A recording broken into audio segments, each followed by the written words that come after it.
नमस्कार, मैं doctor Shailaja Nagendra, SPC government college Ajmer, समाजशास्त्र विभाग से बेकारी अनएम्प्लॉयमेंट जो अपन डिस्कस कर रहे हैं उसके तृतीय भाग में आप सबके स्वागत करती हूँ।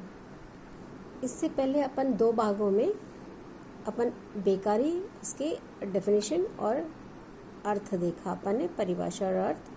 दूसरी भाग में अपन ने प्रकार देखा, जितने प्रकार के बेकारी है, और ये तृतीय भाग में मैं बेकारी के कारण के बारे में डिस्कस करूँगी। बेकारी के कारण इतने विस्तृत और विभिन्न हैं कि उनका कोई भी वर्गीकरण अपूर्ण ही होती है। एलियट और मेरिल ने बेकारी को दो भागों में बांटा है, एक व्यक्तिगत कारण और दूसरा अवैयक्तिक कारण। जब अपन व्यक्तिगत कारणों को डिस्कस करेंगे, अपन उनको तीन पैरामीटर्स या पैमानों पे देखेंगे। एक आयु, व्यावसायिक योग्यता और बीमारी और शारीरिक योग्यता। सबसे फर्स्ट अपन व्यक्तिगत कारणों में जो पर्सनल फैक्टर्स अपन कह सकते हैं, उसमें अपन देखेंगे आयु। जब व्यक्ति की बीमारी के लिए अनेक शारीरिक मानसिक अक्षमताएं उत्तरदायी होते हैं, उसे व्यक्तिगत कारणों में अपन कैटेगराइज करेंगे, जिसमें आयु अपन जो डिस्कस कर रहे हैं वो सबसे फर्स्ट है।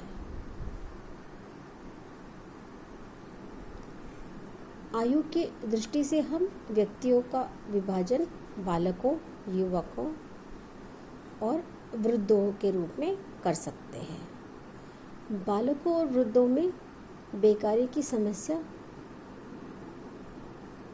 युवा लोगों में अपेक्षित गंभीर है।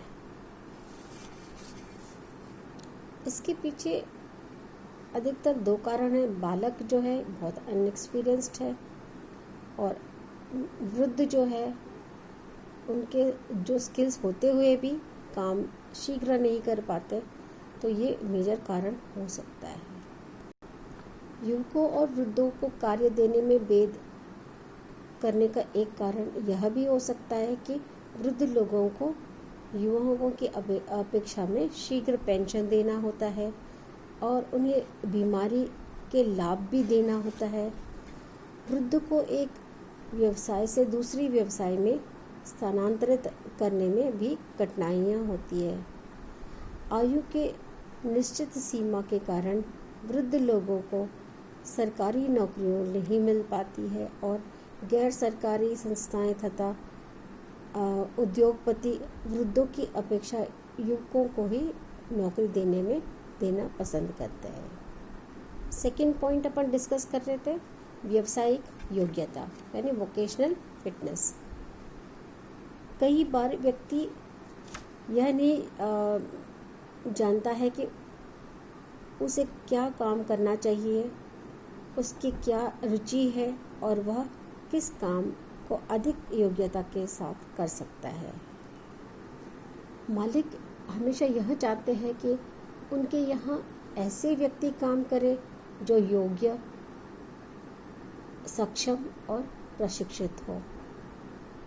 किसी क्षेत्र में आवश्यकता से अधिक प्रशिक्षित और कुशल श्रमिक होने पर भी उन्हें बेकारी का सामना करना पड़ता है। इधर डिस्गाइज्ड होगा, जो उनकी योग्यता के अनुसार उनका काम, उनके आय कम मिलता हो।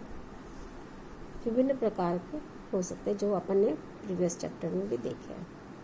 इसके बाद अपन थर्ड पॉइंट पे आते हैं, बीमारी और शारीरिक अयोग्यता यानी इलनेस एंड डिसेबिलिटी। जो व्यक्ति स्थायी रूप से या कुछ समय के लिए बीमार होता है, उन्हें भी बेकारी का सामना करना पड़ता है। कारखाने जो फैक्ट्रीज है प्रणाली में मशीनों के कारण होने वाली दुर्घटनाएं बढ़ते जा रही है, और ऐसी व्यक्ति बेकार हो जाता है। जो व्यक्ति अंधे, बहरे, लूले लंगड़े आदि होते हैं, वे भी शारीरिक अक्षमता के कारण बेकार हो जाते हैं।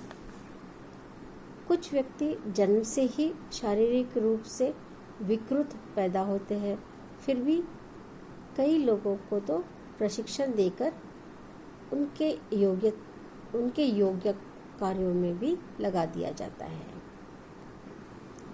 वायुयान, यातायात, कारखानों आदि में दुर्घटना अधिक होती है। दुर्घटनाग्रस्त लोग क्षतिपूर्ति मांगते हैं या उनको मिलने पर उस पैसे अपने आजीविका कमाने में लगा देते हैं। इंश्योरेंस अपने को पता है, विभिन्न कारखानों में, विभिन्न ऐसे व्यवसायों में जो ज़्यादा दुर्घटना प्रभावित हो सकते हैं, उनका इंश्योरेंस प्रीमियम भी हाई होता है, पर वो बहुत सारे कंपनीज उनको पहले से इंश्योर कर देते हैं। अगर ऐसा कोई दुर्घटना होता है तो उनको बहुत अच्छी रकम मिल जाती है, जिससे वो आगे अपनी ज़िंदगी के लिए आगे काम में लगा देते हैं। इधर ऐसे काम ले लेते जो दुकान खोल के बैठ जाते हैं, जिसमें उनको कुछ आय मिल जाए हर प्रति माह, और इस तरह अपने जीवन व्यतीत करते हैं। ये लेक्चर अपन यही समाप्त कर लेते हैं, और दूसरे जो पॉइंट है अपन अवैयक्तिक कारण जो है, इम्पर्सनल रीजंस जो है, अपन नेक्स्ट लेक्चर में लेते हैं। Thank you for hearing the lecture.